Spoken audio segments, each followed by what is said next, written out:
Suspense থাকা ভালো, আগামীকালকে আশা করি ইনশাল্লাহ সেঞ্চুরিটা হয়ে যাবে। এবং ১০০তম টেস্টে মুশফিক ভাই ১৭ রান করার মাধ্যমে বোঝা যাচ্ছে যে ওনার মধ্যে এখনও খেলা বাকি আছে এবং এটা ১০০তম টেস্টেই থামবে না, এটা সামনের দিকে আরও আগাবে।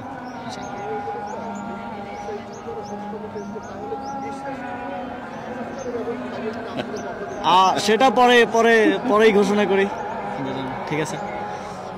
না, কথা হচ্ছিল, বলছিলাম এটাই যে আপনি যখন মাঠে নামতেন তখন আমাদের মনে হতো যে এখন একটু বাংলাদেশ বোধহয় ভালো করবে। এই জন্যই তো এই নামটা দর্শকদের পক্ষ থেকে বা ফ্যানদের পক্ষ থেকে যে মিস্টার ডিপেন্ডেবল, তো আমরা ডিপেন্ড করতাম, এটাই ওনার সাথে আলোচনা করছিলাম আর কি এই বিষয়ে।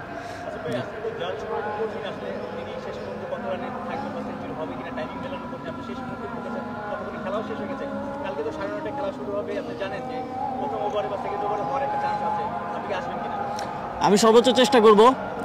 আজকে মূলত অ্যাটলিস্ট লাস্ট ওভারটা যাতে দেখতে পারি, এবং সেঞ্চুরির দিকে যাচ্ছিল সেজন্যই তাড়াহুড়ো করে আসা, কিন্তু পৌঁছতে পারিনি রাস্তায় জ্যামের কারণে। বাট আমি চেষ্টা করবো ইনশাল্লাহ মুশফিক ভাইয়ের সেঞ্চুরিটা দেখার। Thank you everyone. ম্যাচ এটা আমরা এক সিরিজে 1 টেস্টে এগিয়ে আছি। এই টেস্টটা আমাদের জন্য গুরুত্বপূর্ণ টু উইন দ্য সিরিজ।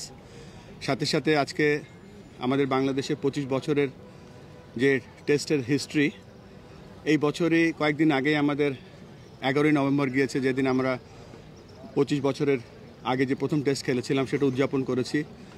আর সবথেকে বড় উদযাপন হচ্ছে আমাদেরই একজন খেলোয়াড়, x captain Mushfiqur Rahim 100তম test খেলছে। আমরা ছোটোবেলায় পত্রিকায় দেখতাম বিভিন্ন টেস্ট খেলুড়ের দেশের খেলোয়াড়রা 100 টেস্ট খেলছে, সেটা আমার ঘরের ছেলে মুশফিক প্রথম 100তম টেস্ট খেলছে।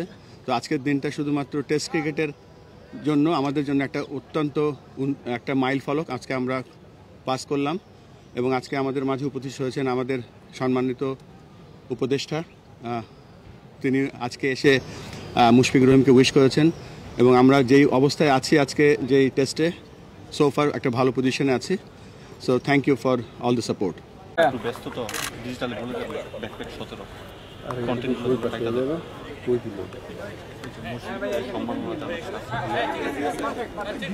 এইখানে আবার আপনার ঠিক হইলে সবার ঠিকই দেব। আমি লাইভে দিয়ে রাখছিলাম সামনে।